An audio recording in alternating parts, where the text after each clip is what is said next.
మన భారతదేశంలోని ఒక కాంట్రవర్సీ టాపిక్, ఇండియా అనే నేమ్ని భారత్గా చేంజ్ చేయాలని. Harinath Singh Yadav BJP politician India అనే నేమ్ని ఒక ఇన్సల్ట్ అన్నారు, ఎందుకంటే అది బ్రిటిష్ వాళ్ళు పెట్టిన పేరంట.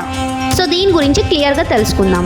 మన కాన్స్టిట్యూషన్ని ఇంగ్లీష్ వర్షన్లోని ఇండియన్ కాన్స్టిట్యూషన్ అంటారు. దీనిలోని first article first line India that is Bharat shall be A union of states. అదే హిందీ వర్షన్లో అయితే మన కాన్స్టిట్యూషన్ని భారత్ కా సంవిధాన్ అంటారు. దీనిలోని first article first line India ఆజాద్ భారత్ రాజ్యోం కా సంఘ్ హోగా అని ఉంటుంది. వీటి అర్థం ఏంటి అంటే ఇండియా అంటే భారతదేశం అంటే భారత్ రాష్ట్రాల యూనియన్ అని. సో క్లియర్గా చూడండి, ఇక్కడ ఇండియా అంటే భారత్ అని అర్థం.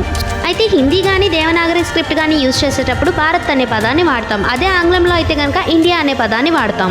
ఇలా అన్ని దేశాలకి రెండు వేరు భాషల్లో రెండు పేర్లు ఉంటాయి. ఫర్ ఎగ్జాంపుల్ జపాన్ని ఆంగ్లంలోని జపాన్ అని అంటాం, అదే జపనీస్ భాషలోని జపాన్ని నిప్పాన్ అని అంటాం. ఇక్కడ మన దేశాన్ని వేరు వేరు భాషల్లో మాత్రమే పిలుస్తున్నాం, కానీ ఇది బ్రిటిష్ వారు పెట్టిన పేరు కాదు. ఇండియా భారత్ నేమ్స్ ఎలా వచ్చాయో నెక్స్ట్ వీడియోలో అప్లోడ్ చేస్తాం.